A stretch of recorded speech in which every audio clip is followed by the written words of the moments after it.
آج مجھ سے لوگ پوچھتے ہیں کہ ملک میں جمہوریت کے لیے جو جدوجہد جاری ہے آپ ان کے ساتھ کیوں نہیں ہیں؟ آپ پی ٹی آئی کے ساتھ کیوں نہیں ہیں؟ میں گزشتہ 950 دنوں کا شاہد ہوں کہ ہر مرحلے میں ان پارٹیوں نے پی ٹی آئی کا ساتھ دیا ہے۔ یہاں ملیٹری کورٹس کا مسئلہ پیش آیا، سب نے ان کا ساتھ دیا۔ میں آپ سے پوچھنا چاہتا ہوں کہ ایک ملک میں ایک پاکستان ہو تو ایک پاکستان میں ایک عدالت ہونے چاہیے یا ججز کے لیے علیحدہ، جرنلوں کے لیے علیحدہ اور سویلین کے لیے علیحدہ قانون ہونا چاہیے؟ میرے نقطہ نظر میں احتساب کرنا ہے، آڈٹ کرنا ہے تو سب کے لیے ایک ترازو رکھے۔ یہ نہیں ہو سکتا ہے کہ غریب کے لیے ایک ترازو ہو اور مالدار کے لیے کوئی دوسرا ترازو ہو۔ میں نے 950 دنوں میں دیکھا پاکستان میں یہ ایمان کا، یہ ضمیر کا، یہ غیرت کا ایک امتحان تھا کہ جب ایک موجود آرمی چیف نے ایکسٹینشن کے لیے موجودہ حکومت کو بھی اور اپوزیشن کو ایک ہی لائن میں کھڑا کیا اور ان لوگوں نے آنکھیں بند کر کے اس کا ساتھ دیا۔ میں کہنا چاہتا ہوں کہ جب آپ لوگوں نے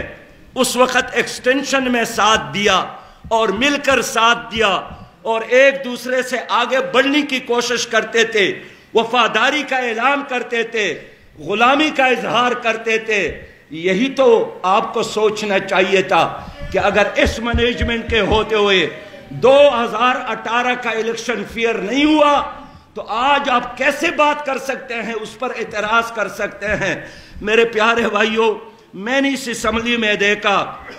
کہ ایف اے ٹی ایف کے قوانین جو خود وزراء کہتے تھے کہ ہماری ضرورت تو نہیں ہے لیکن بین الاقوامی دباؤ ہے، آئی ایم ایف کا دباؤ ہے، ورلڈ بینک کا دباؤ ہے، ہم کم تھے لیکن ہم نے اپنا نعرہ بلند کیا کہ ہم صرف وہی قوانین چاہتے ہیں جو ہمارے حق میں ہو، ہمارے عوام کے حق میں ہو، اور یہ ہتھ کڑیاں ہیں اس کو ہم اپنی قوم کے ہاتھوں میں ڈالنا نہیں چاہتے تھے، لیکن پیپل پارٹی اور مسلم لیگ نے ایک دوسرے سے آگے بڑھ کر اس پر ٹپا لگایا اور ہمارے بارے میں کہا کہ ان کو ملک کے مفادات عزیز نہیں ہے اور اس کا کوئی ویژن نہیں ہے۔ ویژن اور مفادات کی بات نہیں ہے، آئی ایم ایف اور ورلڈ بینک کے غلامی کی بات تھی۔ اور میرے اقبال نے مجھے فرمایا تھا کہ اس کھیت جس کھیت سے دہقان کو میسر نہ ہو رودی، اس کھیت کے ہر خوشے گندم کو جلا دو۔ میں نے اس لیے اس خوشے گندم پر اکتفا نہیں کیا اور اپنی پارٹی کی طرف سے اعلان کیا کہ وہ جو سلطان ٹیپو نے فرمایا تھا کہ گیدڑ کے 100 سالہ زندگی سے شیر کے ایک دن کی زندگی بہتر ہے، میرے وزیر اعظم صاحب نے فرمایا تھا کہ میں سلطان ٹیپو بننا چاہتا ہوں، لیکن مجھے افسوس ہے کہ وہ تو بات کی بات ہے، آئی ایم ایف کے ایک کلرک کے سامنے بھی وہ کھڑے نہیں ہو سکے۔ کچھ بابو صاحبان آتے ہیں اور یہاں پر بیٹھتے ہیں اور یہ ساری باری باری ان کے وفاداری کا، ان کے غلامی کا حلف اٹھاتے ہیں۔ میں نے دیکھا انہوں نے اس لمحے میں بھی ان کا ساتھ دیا۔ میرے پیارے بھائیوں، میں اس لیے کہنا چاہتا ہوں کہ ان کے درمیان